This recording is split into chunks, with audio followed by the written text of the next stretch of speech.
Hey everybody, Papa Chad's coming to you this afternoon. We're doing a little video tour of our chicken coop and run. I'm going to post it up for some friends of ours online. We've put up pictures, had some questions about some things. You see my blue water barrel there, and I'll cover it in just a few minutes. But there were some questions about a few other things. Pictures just don't do it justice. Thought I would do a little video. We bought the house and moved back out in the country. And the wife and I discussed it. We were going to get some chickens once we got in, got settled. So we got some chickens back in February, kept them in a brooder while we built the coop and run and moved them out here. It's finished for the most part. There's still a few little odds and ends things, but for the most part, it's done, and the chickens have been in it. They're happy. We have 12 chickens right now. We've had 14 at one time, and I'll talk about them in just a little bit. But let's cover the coop first. The design of it was done. She said she wanted it to look like a playhouse, so we did a playhouse design. Looks pretty good. I'm satisfied with it. It's not what I would have built if it'd been my own, but she says, you know, if mama ain't happy, ain't nobody happy. But it does look good. We like it. We've enjoyed it. I probably have the only chicken coop within a 10-mile radius that's got a front porch, but it is what it is, and it's functional. It works good. You can see we've got some decorating done, hanging baskets and some signs and what have you. Let me go up and cover a few things about it on the inside, and then we'll talk about the run. We took the door, was the back door on the house, and when we remodeled the house, we put a new back door on, and I cut that one down to fit here. External nesting box. We can reach in here when the chickens get to the point of laying eggs. We'll be able to access the eggs from the outside without having to go in. 3 nesting boxes. These are 12 inches by 14 inches, and it's 15 inches tall on the back and 18 inches tall on the inside. Got the golf balls in there to get the chicks familiar with where stuff ought to be put. They ain't learned how to play golf yet. Had 2 in each nest. They would come in and move these around on this side, so I thought, well, that's the nest they're going to use here when they get ready to start laying.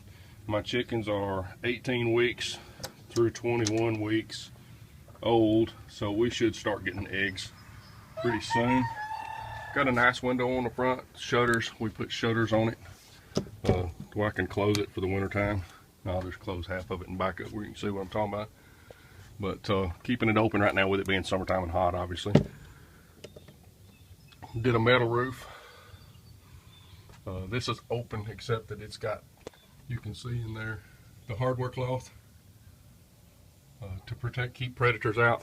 We do have coons and possums and hawks and other predators around, so it's secure. It's 100% secure. I'm gonna close this because the chickens will be in just a minute once they realize I'm in here. Anytime I come out, they come out to see what I brought them, because I'm usually bringing them something to eat. The coop itself, the whole footprint was 10 by 10. The coop itself is 6 inches wide, 10 foot long. The roosts are 2 8-foot roosts, one above the other. We did build a tray, a poop tray. They do a lot of pooing at night, and this just makes it easier to keep clean. The tray is plywood with a piece of vinyl, and then it's filled with sand and sweet PDZ, and I can come out a couple times a week, and I cleaned it this morning. You can already see by the footprints that they've been in up here snooping and digging and scratching. But I can come out a couple times a week. Got a kitty litter scoop, and scoop it out and keep it clean. Absolutely no smell. That sweet PDZ is a horse stall freshener, and it keeps the smell down. We built a bin feeder for the chicken feed. Holes in it, keep them from raking too much out on the floor. This will hold a 50-pound bag, more than a 50-pound bag at a time. I don't have to worry this way about storing it.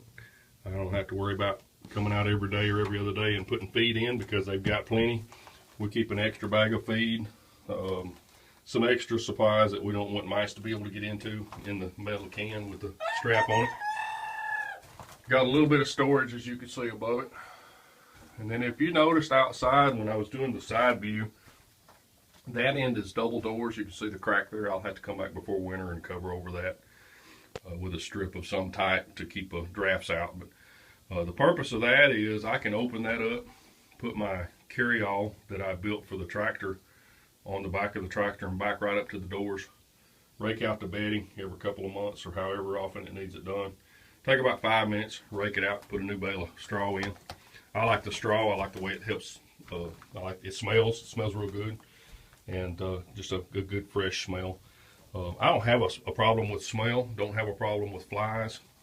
One of the things, people that come in and they come in and they look at my coop and they're like, wow, no smell at all. And it's because the sand and the sweet PDZ absorbs the moisture out of the poop, and dry poop doesn't smell like wet poop does. Built the ramps to help the chickens get down. They can hop up there. They could hop up and fly up, but there's not enough width here for them to be able to comfortably fly down. So I built the ramps to help them get in. They do use it. They get up and down that way. They go in and out, snoop around in the nest boxes. Like I said, my chickens are only 18 weeks, so the youngest ones are 21 weeks to the oldest ones. So they should be getting close to laying. Got 2 windows, 24 by, they're 18 by 24. 18 wide, 24 tall. And then, as I said a while ago, under the porch is completely open. Under the eaves on the back side, completely open. And you can see in there, hardware cloth covering it. When I built this, we did the peak. We did not push the pieces of metal together. We left about a 3.5 inch gap and then covered that with hardware cloth. And then with the ridge cap on top of the roof, it actually helps with the airflow, and I can hold my hand up right here and feel a nice breeze coming up through here, and that keeps the heat out, keeps the smell, any ammonia smell out, drawn out as well if there would be any. And then also in the winter time, that'll help. We'll close the windows and shut them down, but that'll stay open, and that'll keep any moisture from condensation or from them exhaling from settling on their wattles and on their comb and causing any frostbite. Also, you can see my cable and pulley system, and that's for raising and lowering the pop doors. And I got 2 pop doors, and I did it that way on purpose, and I'll show you why when I back up here. You can see there's the other one, and you can see underneath the poop tray. There's one pop door, there's the other pop door. You can also see the chicken wire.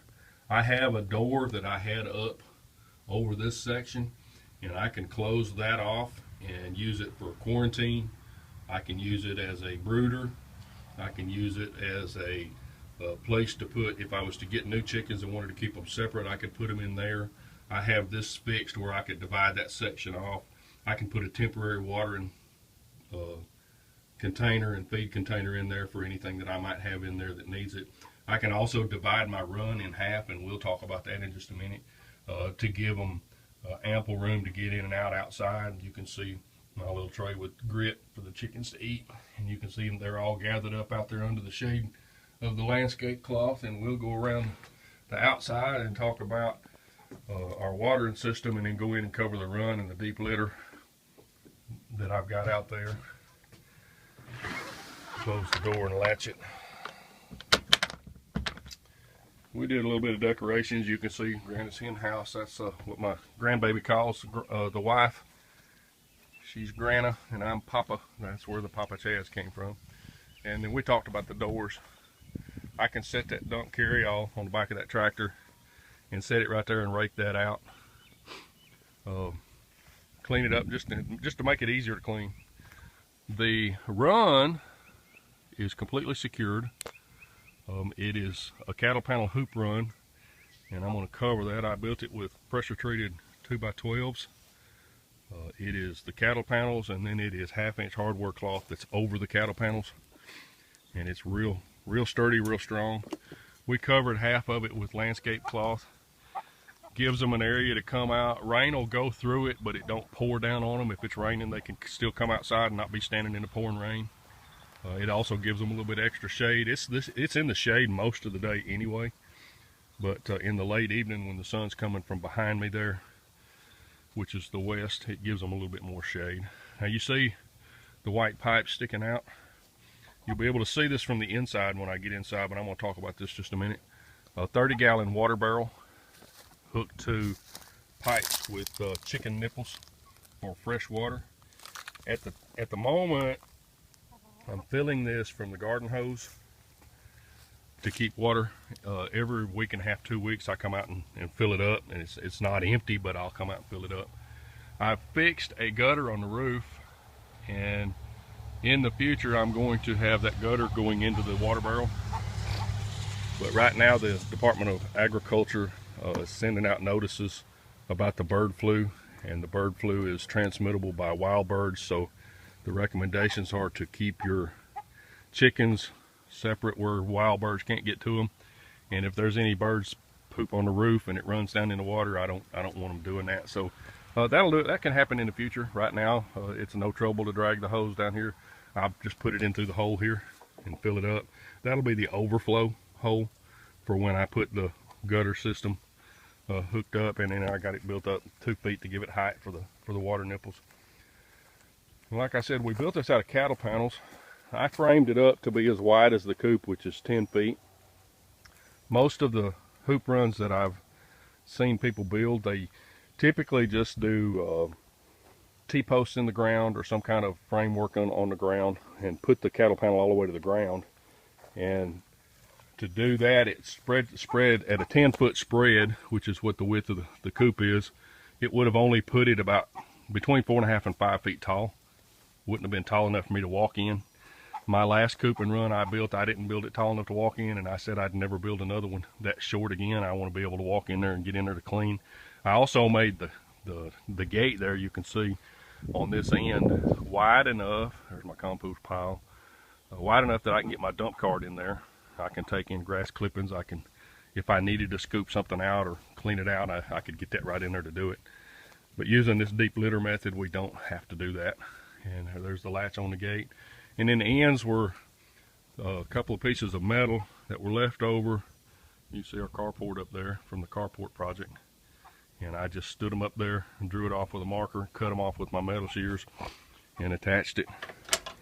And then for inside, I'll talk a little bit more about these cattle panels. I popped a chalk line all the way down that, screwed some screws in. You can see a couple of screws. There's one right there. A couple of them. I took some of them out and used them for other projects. Some of them I just left and then stapled those cattle panels.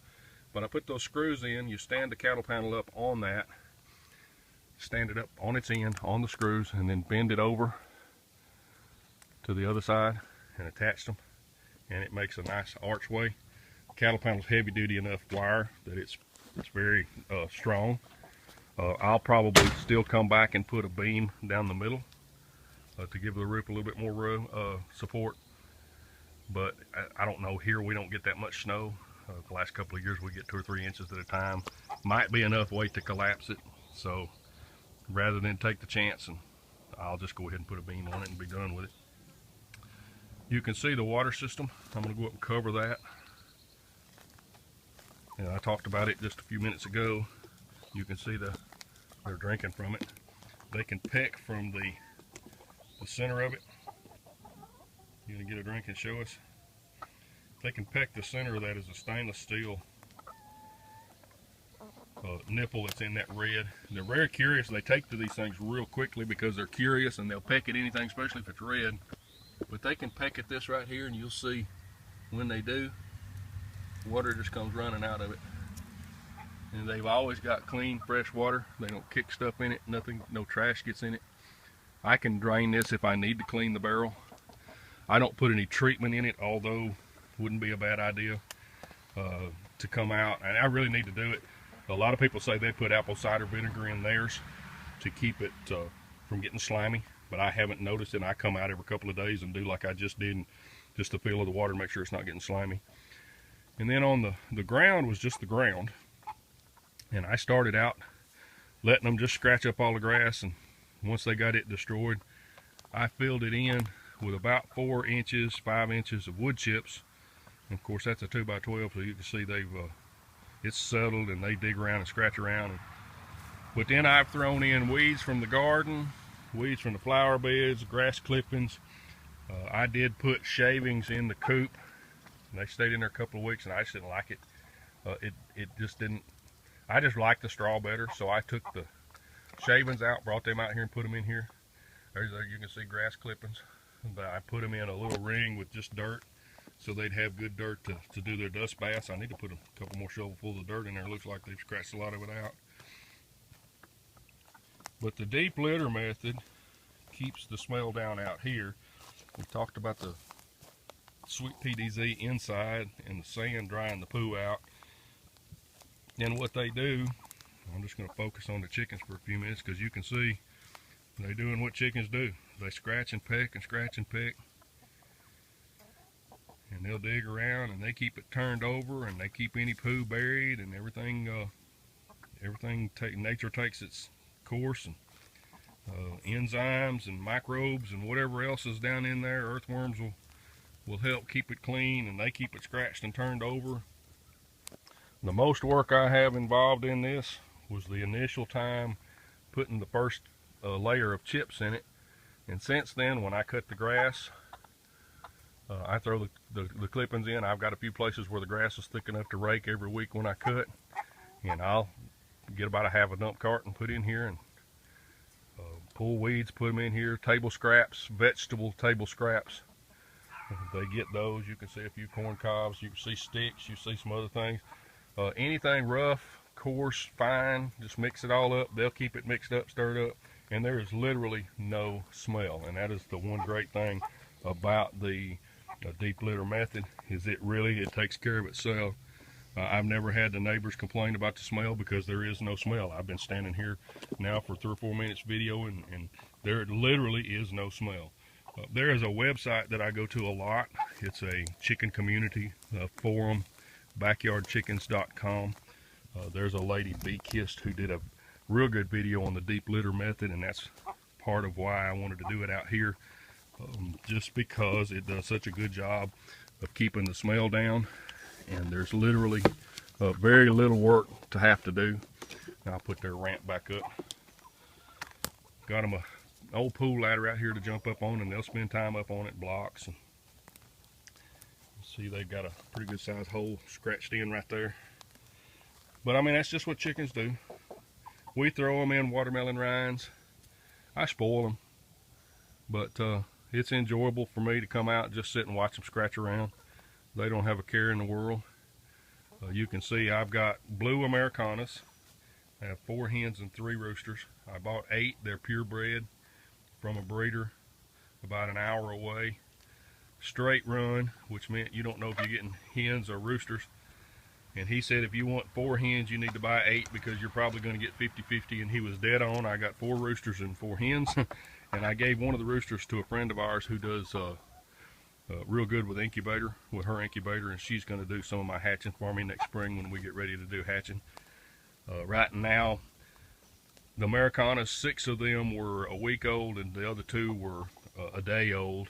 And I could point out that one that's on the far right there was one of the 20-week-old ones, and that one that's at the water is the other one that was a day old. And the rest of the blue Americanas are the ones that were a week old. And then I have 3 white leghorns that'll give me white eggs. The Americanas, of course, will give me the blue eggs. And then I have, there's one of the black Australorps. Going to be big chickens. These are the youngest ones. These are only 18 weeks old, and look how big they are. And the other one's over there laying down under the water. If one of them bumps, that extra water runs off on their back, and it's the ground's a little bit wet right there. I don't worry about it, because it gives them a place to go to be cool. It doesn't hurt anything for the ground to be a little bit wet right there, so they enjoy laying over there where it's cool. You see that's the lightest of the 3 roosters that I've got. 2 darker ones, and they're crowing real good. They're already trying to breed. The hens are not very receptive yet because they're just too young, but I expect any time to start getting some eggs. Anyway, let me close this thing down, get outside here, show you. I put a string through a piece of tubing. Actually, that's a piece of paracord, so I can latch the gate behind me and not have to worry about getting trapped in there. But there's our coop and our run. Chickens is a hobby. It ain't ever gonna pay for itself, but once we start getting eggs, it'll make it a little bit better. The homegrown eggs are a whole lot better than the store-bought. But there we go, our coop and run. And I hope you've enjoyed our tour. Got any questions, feel free to ask. Try to answer best I can. And we'll be back at you again another time.